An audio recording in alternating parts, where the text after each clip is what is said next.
nga Comets Club Incorporated gisaulog ang ikakawanog pito nga anniversary kaniadtong milabay nga Sabado.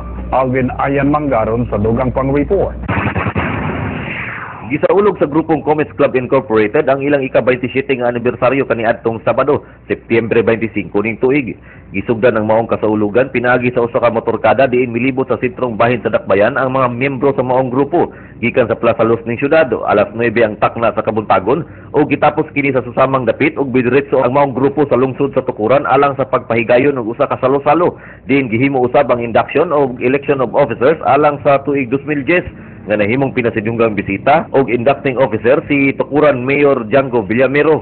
Sa pagpakiginabi sa 9 patrol kang kanhing City Councilor Noli Garcia, ang founder sa Comets Club Incorporated, pinaagi sa usa ka tawag sa telepono, iyang gibutya kung unsa ang tumong og katuyuan nga gitukod ang maong organisasyon, daghan na nga mga katuigan ang milabay.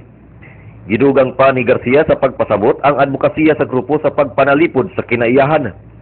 Si Freddy Rivera, ang kanhing presidente sa grupo, midugang sa pagsugilon sa mga proyekto nga nabuhat na sa organisasyon og mihatag kini og mensahe alang sa bag-o nga nipuli nga presidente nga si Conrado Obas Jr. ingon man sa mga miyembro og sa mga buot magpamiyembro sa nahisgutang grupo. Samtang mipahayag usab og suporta og nanaad nga ipadayon ang mga proyekto sa kanhing presidente, si newly elected Comets Club President Conrado Obas Jr.